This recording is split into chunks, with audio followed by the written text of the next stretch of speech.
તો સુરતથી મહત્વપૂર્ણ સમાચાર સામે આવી રહ્યા છે। કમેલા દરવાજા રિંગ રોડ વિસ્તારમાં આગની ઘટના સામે આવી છે।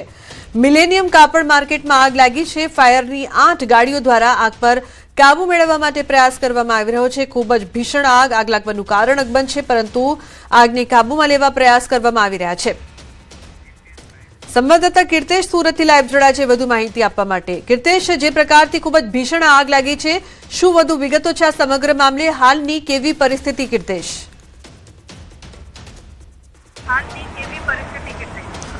બિલકુલ, સુરતનો રિંગ રોડ એટલે કે ટેક્સટાઇલ માર્કેટનું હબ છે અને ટેક્સટાઇલ માર્કેટના હબમાં કમલા દરવાજા નજીક આવેલી છે મિલેનિયમ માર્કેટ।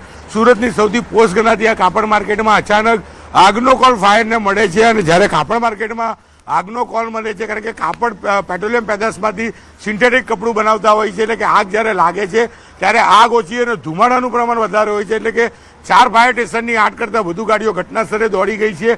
અને જે પ્રકારે આગ લાગી છે તમે જોઈ શકાય છે કે આ બિલ્ડિંગનો પેસેજ છે ને પેસેજમાં આવેલી એક દુકાનના માળિયું, કારણ કે તમામ કાપડ માર્કેટમાં દુકાનની ઉપરના ભાગમાં ગેરકાયદેસર માળિયા બનાવવામાં આવતા હોય છે અને માળિયામાં ગેરકાયદેસર રીતે કપડું મૂકવામાં આવતું હોય છે, જેને લઈને આગ બેકાબુ બની છે। ખાસ કરીને ધુમાડાનું પ્રમાણ એટલું છે કે ફાયર વિભાગના જવાનો અંદર જઈ શકતા નથી અને અત્યારે એટલી હદે ધુમાડો છે કે આગ બળી રહી છે, ઓક્સિજનનું પ્રમાણ ઓછું છે, શ્વાસ લેવામાં ખૂબ જ તકલીફ પડી રહી છે। ત્યારે કહી શકાય છે કે ફાયર વિભાગ ખૂબ જ મહેનતથી આગ પર કાબુ મેળવવાનો પ્રયાસ કરી રહ્યા છે। અંદરથી તો ખરું, પણ છતના ઉપરના ભાગમાં જે છાપરા છે તોડી અત્યારે ફાયર વિભાગ કામ કરી રહી છે। હું કેમેરામેનને કહીશ કે ફાયર વિભાગના જે જવાનો કામ કરે છે તે બાજુ જવાનો પ્રયાસ કરશે, કારણ કે આગ જે રીતે બેકાબુ છે, આગ હજુ બી કંટ્રોલમાં આવવાનું નામ નથી લઈ રહી। હું એક વસ્તુ બતાવવા માંગીશ, કેમેરામેનને કહીશ કે એની અંદરના વિઝ્યુઅલ બતાવશે। આ જોઈ શકાય છે કે આ વચ્ચેનો આખો પેસેજ છે અને તમામ દુકાનના માલિકો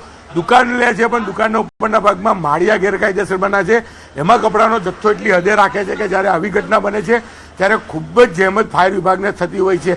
અત્યારે જોઈ શકાય છે કે ફાયર વિભાગના કર્મચારીઓ લોખંડના એંગલ વડે બારીઓના કાચ તોડી રહી છે, કારણ કે કાચ તોડશે તો જ પાણી અંદર જાય અને આગ પર કાબુ મેળવવામાં આવે। 8 કરતાં વધુ ગાડીઓ ઘટના સ્થળે છે, અલગ અલગ દિશાથી પાણીનો મારો કરવામાં આવી રહ્યો છે અને ધુમાડા એટલી હદે છે કે આગ બળવા સાથે શ્વાસ લેવાની તકલીફ પડી રહી છે।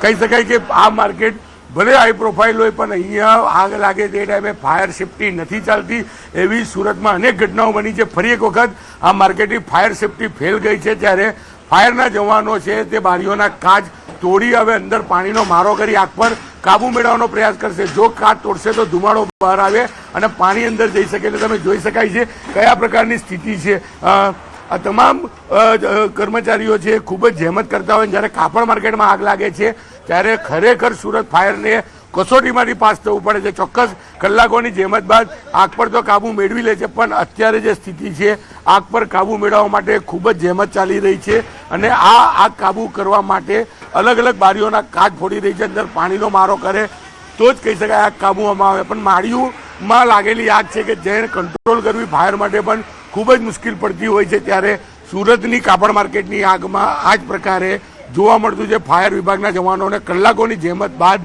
આગ પર કાબુ મેળવતા હોય છે।